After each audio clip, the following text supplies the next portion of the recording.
How's it going, guys? Today I'm going to give you a build guide for my 3.18 Sentinel League starter, which is a Fire Trap Raider.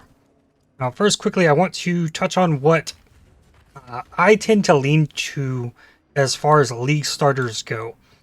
I want something that is fast, and I want something that eliminates as many map mods I might need to reroll as possible. So, like, things like this being a trap build, I don't have to worry about reflect at all. Nothing I do on this build has a hit to it except for maybe like flame dash. So it's fast. I don't have to reroll many map mods, so I can just go into things, and I can gear it very easily. It's not going to run into any progression issues where I need to upgrade gear in order to reach the next level of my build. When you're playing any kind of spell build or things like Caustic Arrow, Elemental Hit, I believe, Explosive Arrow, all of these gems scale based on their gem level, what the damage is going to do. So first off, we're just gonna run this map here, show what it's got going. I will touch on the details afterwards. I'm gonna have Eater Worlds no Eater Worlds influence yet. Veritania influence, 2 unique bosses in here, boss damage, again endurance charges. That's gonna slightly lower my damage, but just nice and simple. But yeah, being a raider, I can very easily zoom right off the bat. Now, you can play Fire Trap on literally any class in the game. It's such a solid skill to start with. Where Raider kind of lacks compared to some other classes is with AoE. I played a Fire Trap Elementalist, and there's AoE buffs there that you just can't get with a Raider, but a Raider gives you exposure. You don't have to inflict exposure with a Wave of Conviction or other means. Nate's corpses.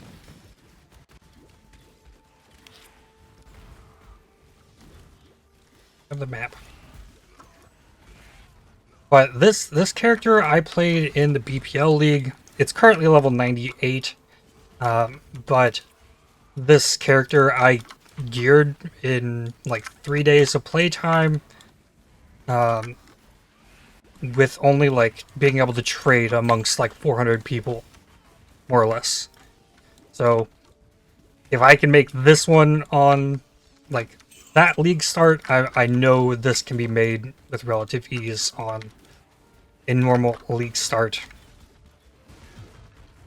Still have not found the boss here. Maybe it's here. Yeah, here we go.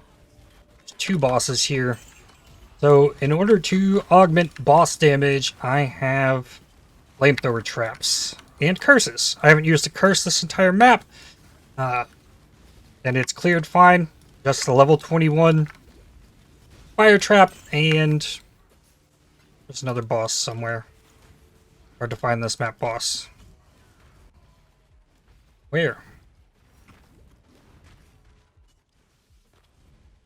I don't see any blast rain.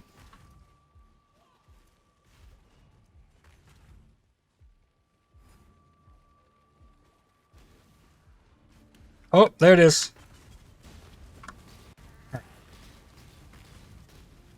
There we go. That's the single target damage, and we're gonna get to see Veritania here as well. Drop the portal. Let's go. Flamethrower traps already recharged. Welcome. Time has no meaning here. Your pain will be Curse. Then we wait.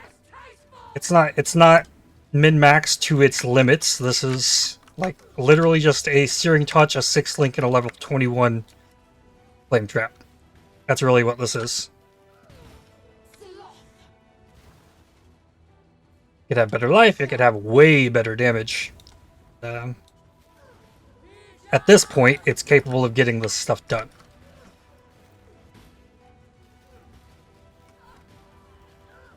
And the boss gaining endurance charges as well, so It's getting extra fire res on me.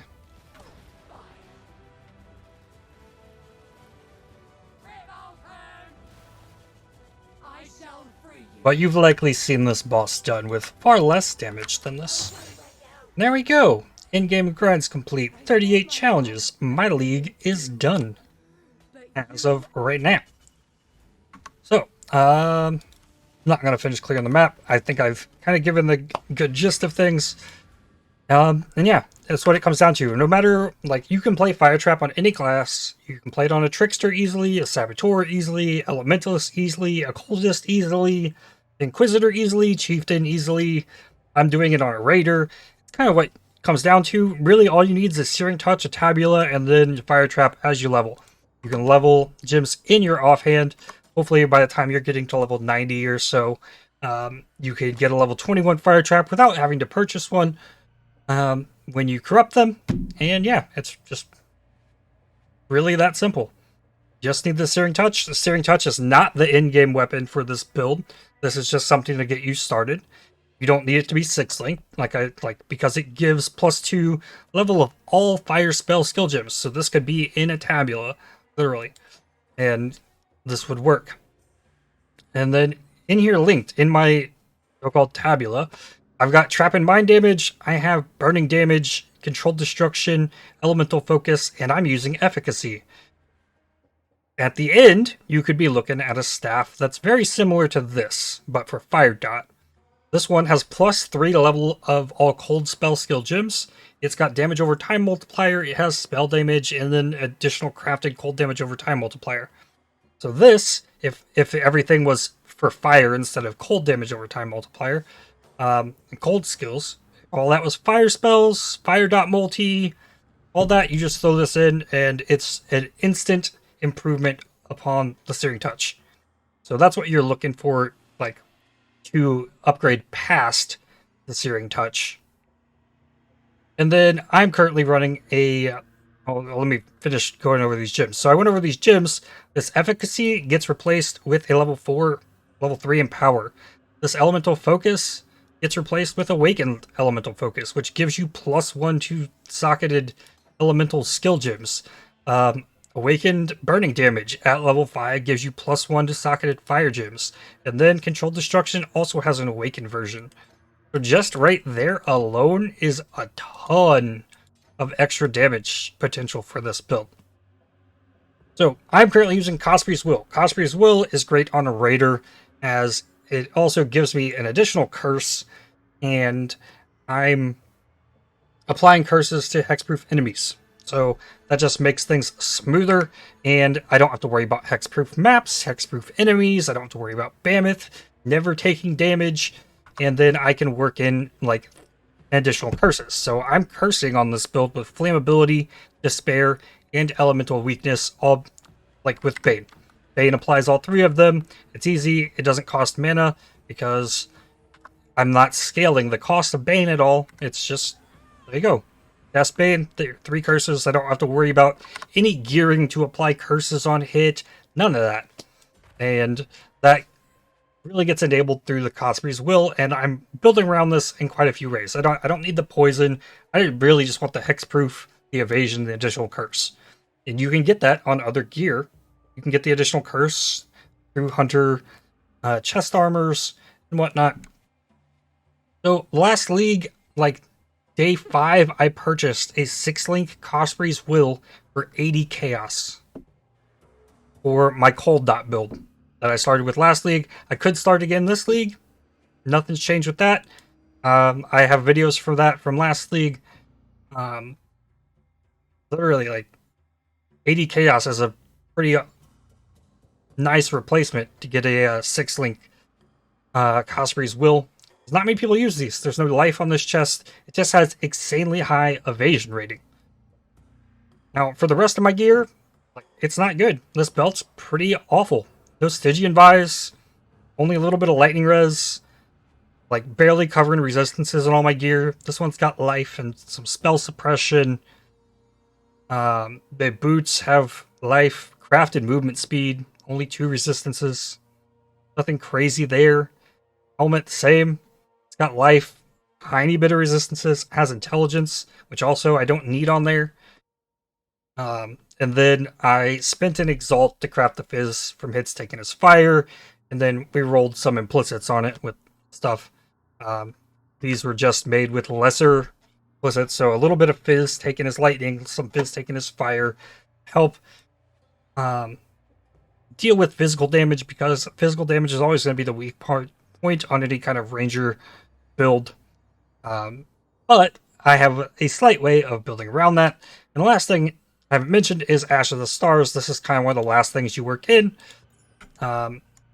Taking that out, what do I lose? I lose strength, so I'm losing my steel skin. Lost me my clarity, and like I don't need that, right? It's giving me another gem level. It's giving me quality on my gems to give me some extra damage. It's not necessary. You can get a +1 fire skills amulet anywhere else. Like you can pull one out of Rog with an amulet. You can get something different in this. These are going to be a little more pricey on a league start. Getting Ash of the Stars. But they're not super rare either. The price drops on them pretty quickly. And like I mentioned, like that's not this isn't prohibiting me from anything except for the 15 all attributes giving me some strength so that I can run my steel skin. Really, like it's not absolutely necessary. It's just it's good for like damage, of course, but again, that can be replaced. So in my chest, I have my flamethrower trap. That's linked to trap and mine damage. Advanced traps, which gives me cooldown on them. So they, like, I can throw all 4 of my traps down real quick. And this is the cooldown. Like, before these traps even go off, I almost can throw another 2 down. And then I have combustion. I'm not dealing ignite. All of my, like, I don't have to worry about getting ignite chance. All of my fire traps damage is coming from the burning ground that gets created when the trap goes off or it gets triggered by an enemy. So this burning ground is the AoE, my skill. That's doing the damage. I don't have to ignite, and the flamethrower trap is what I'm using for ignites, and the only reason I care about igniting an enemy is to give it -10 fire res through combustion or Snowforge, which I'm not even sure if Snowforge applies. Because it does say enemies ignited or chilled by you. And I don't know if Flamethrower Trap counts as you, but I am getting the bonus from Combustion. And then I have Inspiration, so that costs less. And the way I've built around this, you can build around this skill in so many different ways. When you're scaling the Fire Trap damage, or levels of it, rather, the mana cost gets pretty high pretty quickly. So it costs me 83 mana. Spamming down fire traps, like, it's draining my mana pretty fast. But, like, I have a level 20 clarity that's getting +1 from my Ashes of the Stars. That is pretty much how I'm dealing with it. I'm kind of scaling the clarity side of things. Whereas I could replace efficacy with an inspiration. That would lower the cost of it pretty substantially. Or if I was just running on a 5-link still because I didn't want to use the tabula, that would work. But I mean, you could even get a tabula that has like +2 trap and mine gems on it. There's another +2 levels to this. Like there's so much potential just sitting here. And the flamethrower trap is just there for extra damage against bosses and to apply the ignite. Give me the combustion. I'm doing all my damage with the flamethrower, or with the fire trap. So, the rest of the gems I mentioned, I got flammability, I got despair, I have elemental weakness, I got bane. That's applying all 3 of my curses. If you only had 2 curses, I'd probably drop despair. But it does cause enemies to take 39% increased damage from damage over time effects. And only 4 of that 39% is coming from the quality from the Ashes of the Stars. Quality, like pushing your gems here. Your curses helps quite a bit. I'm getting an extra 7% minus elemental resistances from elemental weakness because of the Ashes of the Stars. getting extra curse effect from Bane with Ashes of the Stars. So Ashes of the Stars is what you really want in the end. And then if I had another link here for Flamethrower Trap, I could throw not Elemental Focus, throw a Controlled Destruction on it. Because it's getting a 25% chance to ignite from flammability and from combustion. So, like, when the Flamethrower Trap is spinning, which that'll happen in a second here, it has a 50% chance on hit to ignite, and it hits, like, that's going to hit at least 2 times and have a chance to ignite. So, I'm not too worried about that igniting. Then I've got Grace, like, my auras are Grace, Malevolence, Clarity, and a Purity of Fire, or Herald of Ash. Herald of Ash gives you more spell fire damage and gives you increased fire damage. Really, all I'm using it for, just that extra damage. You didn't want to run Herald of Ash, you wanted to run something like Skitterbots. Skitterbots increases your trap and mine damage, also gives you the chill and shocking auras. Like, that's there as well. I'm running an Enduring Cry, I'm running a Steel Skin, I got Flame Dash, and my Flame Dash and my Steel Skin is linked to Arcane Surge. So all I have to do is move with my left click, and there we go, instantly proccing Arcane Surge, because it's sitting at level 1. And then, like, I could move this Grace to here. Like, I have a Portal Gem. Portal Gem is amazing when you have an Ashes of the Stars, because it boosts the quality. Quality on Portal gives 60% cast speed, 20% quality. So it's got 147% increased cast speed when you give it another 29 quality. So the Portal casts really fast. Just Portal. Don't have to use your Portal Scrolls. That's also really nice, especially on a League start as well. So other things I can mention here with gearing. If you don't want to go the Clarity route, like, you don't need to, like, build around Clarity, you can throw on the upgraded Incursion Gloves, Slavedriver's Hand. This is going to make trap skills spend life to cast or throw them. And since I am a Raider gets permanent Onslaught, and Onslaught gives you cast speed. This scales trap throwing speed based on your cast speed. So, yeah, I can throw traps really fast using Slavedriver's Hand on a Raider. Probably more than any other class. And then I don't have to worry about the mana cost of anything. Like, I could just, like, pack this all in, right? I can throw on my Herald of Ash, I can throw in my Malevolence. Those are there, and I still probably have room for Skitterbots on top without running Clarity if you use these gloves, Slavedriver's Hand.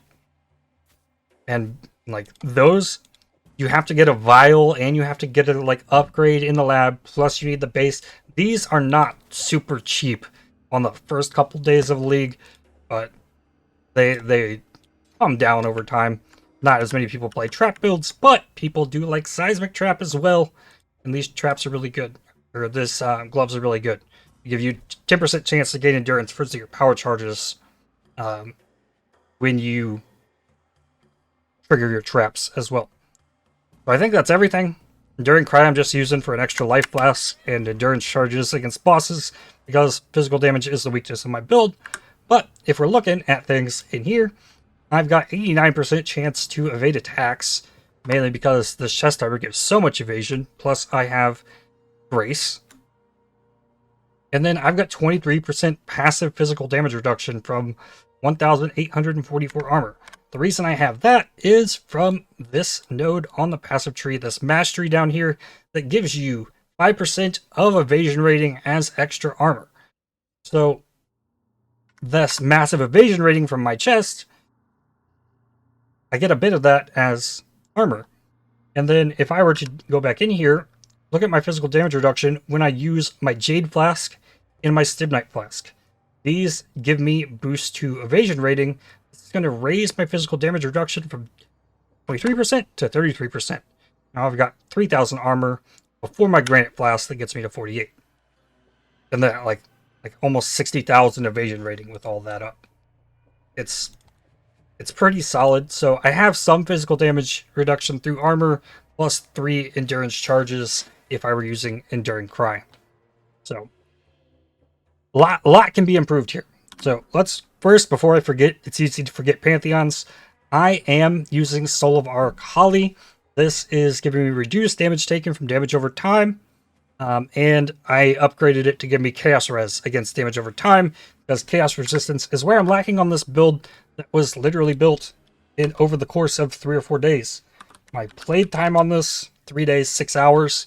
I've played a little bit on this build since the that league ended, but I also went really hard in those, like the 4-day event. I leveled to 98, so like I put some time in on this.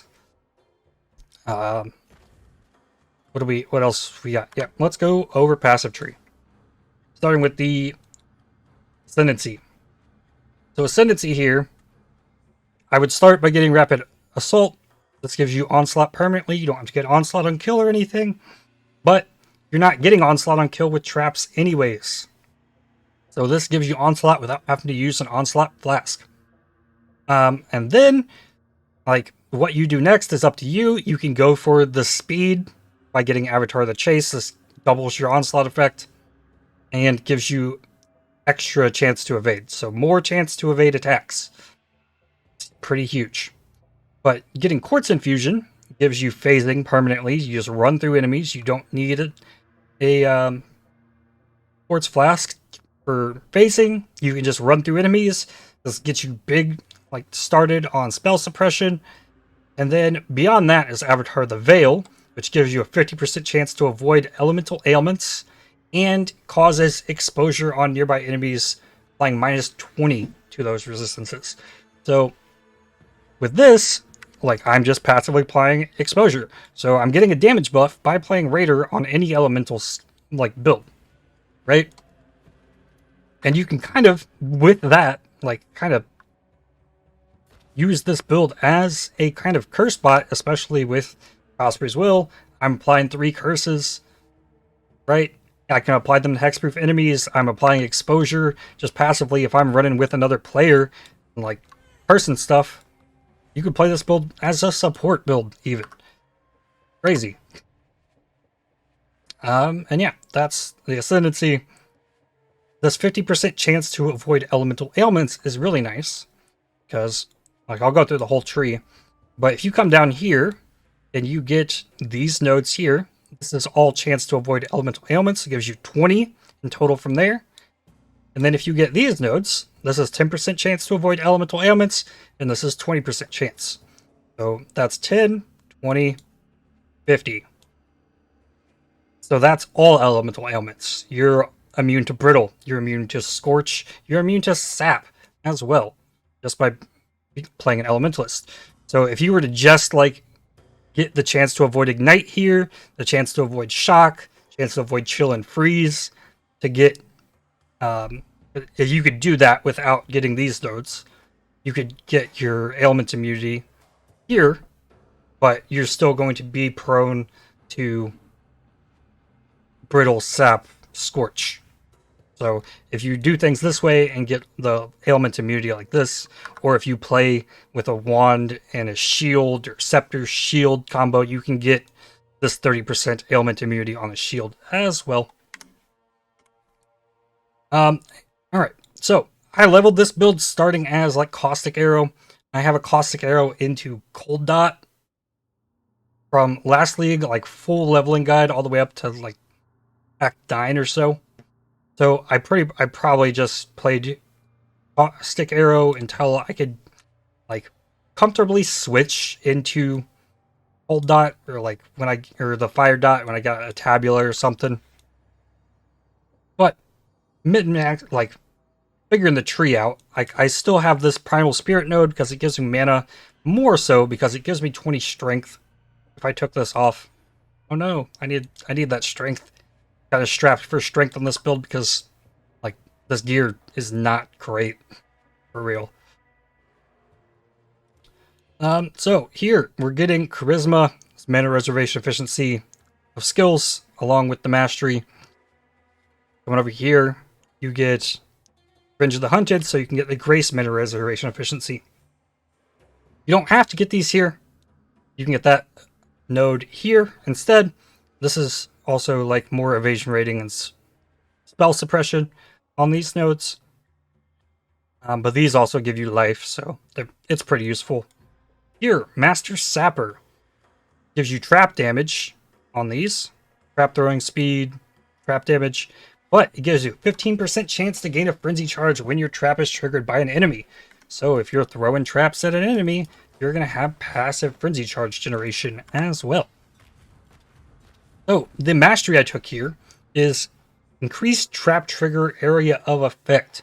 You could get Skitterbots Mana Reservation efficiency here if you wanted to run Skitterbots. I just wanted, like, you've seen throughout the video, when I throw a trap, it takes a long time for it to just passively go off. I want enemies to be able to trigger that trap more easily, so I took that mastery. So, we push up here. This gives me cast speed, dex, intelligence. I don't need any of this.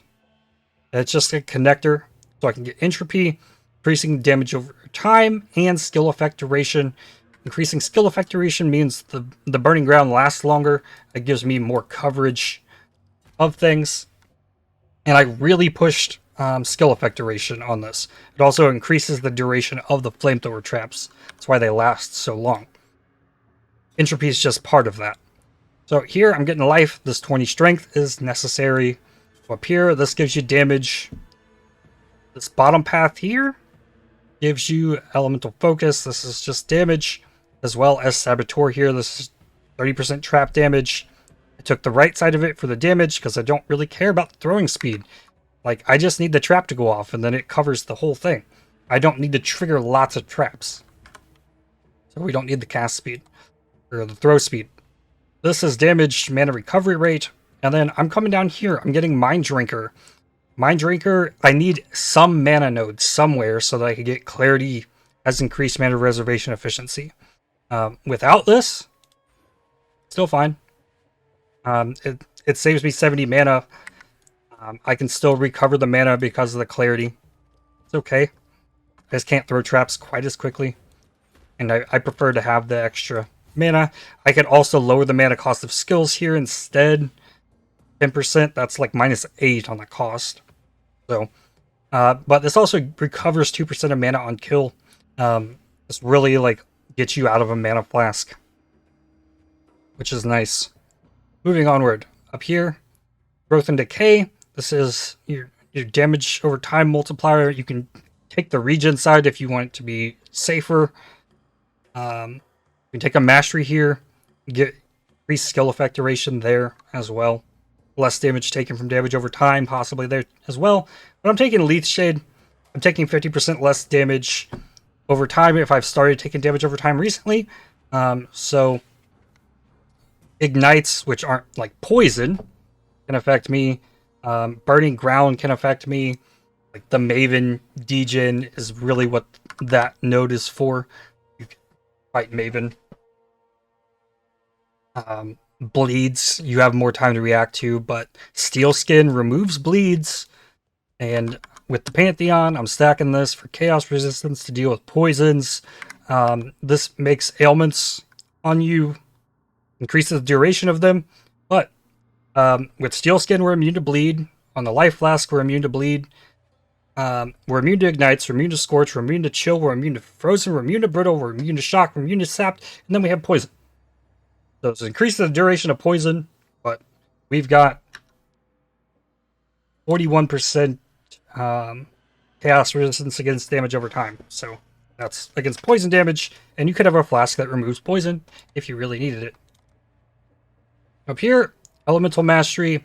Getting Snowforged is really nice. You get fire damage here, but enemies ignited or chilled by you have -5 to elemental resistances. Again, I'm not sure if that actually works.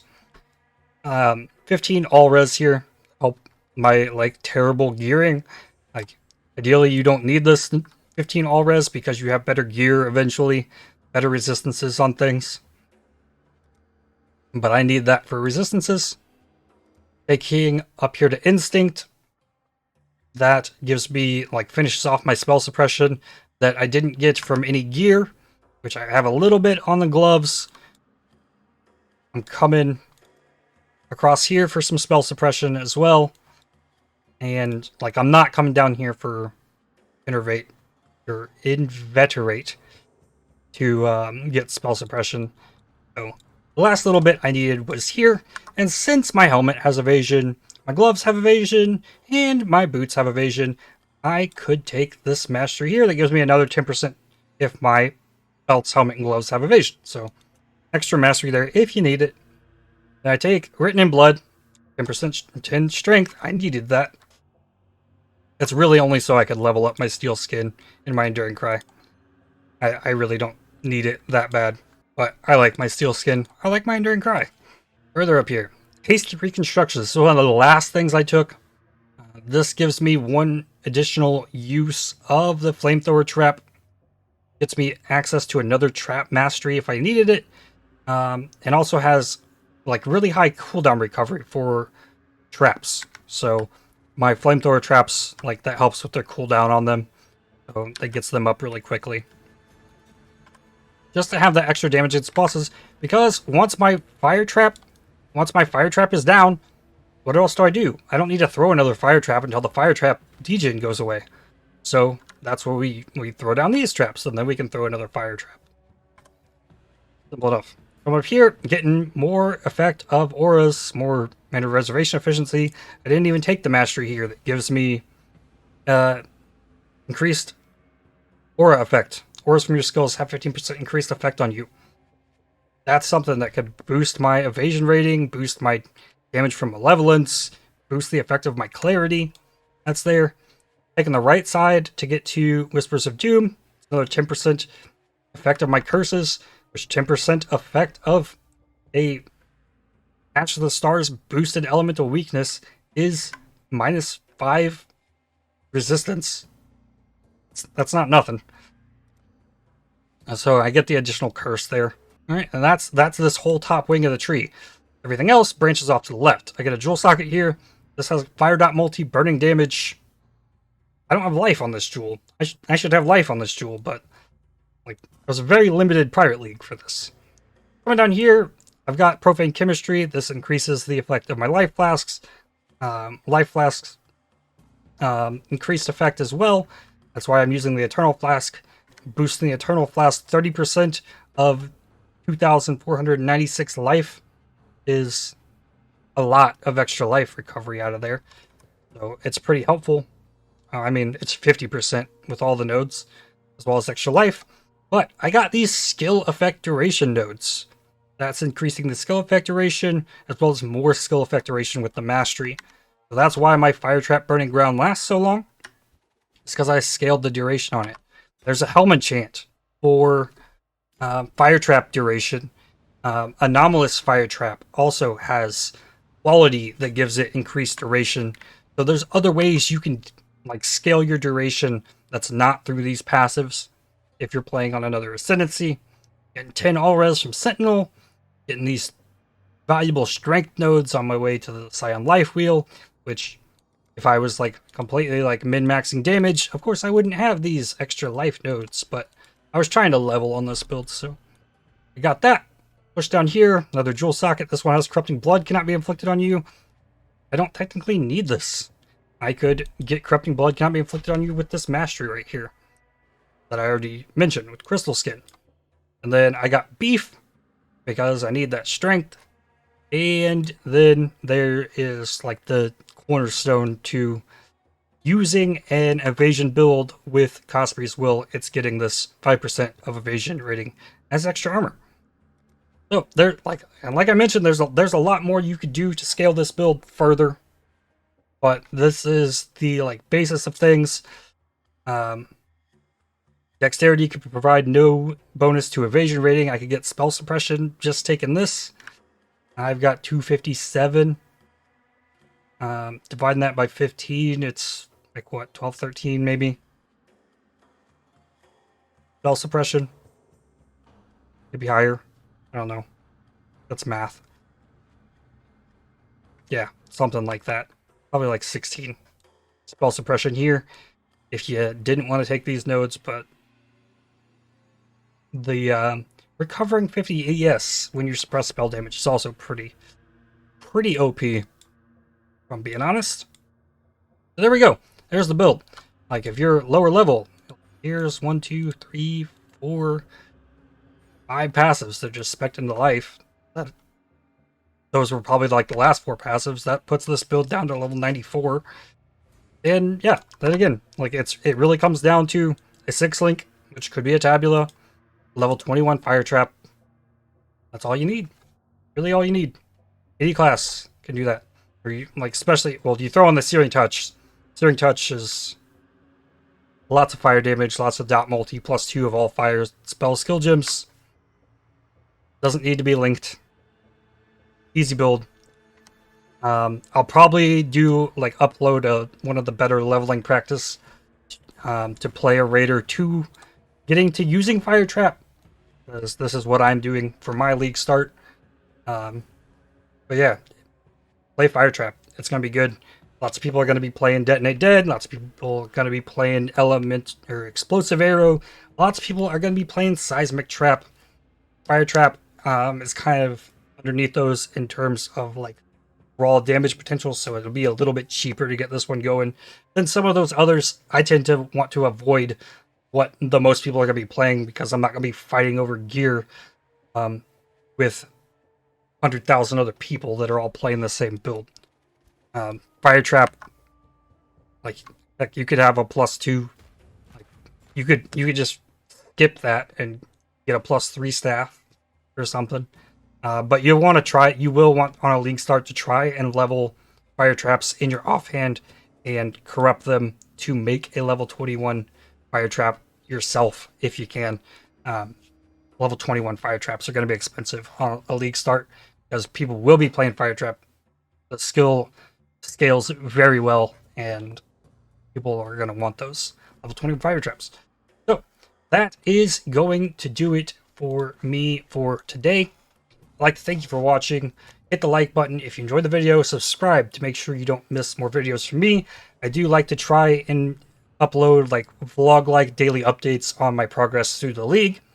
And if you'd like to help support my channel, please consider using the super thanks, the heart button just below the video, or you can click join to become a member and support me monthly, and that would give you badges next to your name in live streams or chats. But that's all I've got for this one. Again, I'd like to thank you for watching, and I hope to see you next time. Cheers.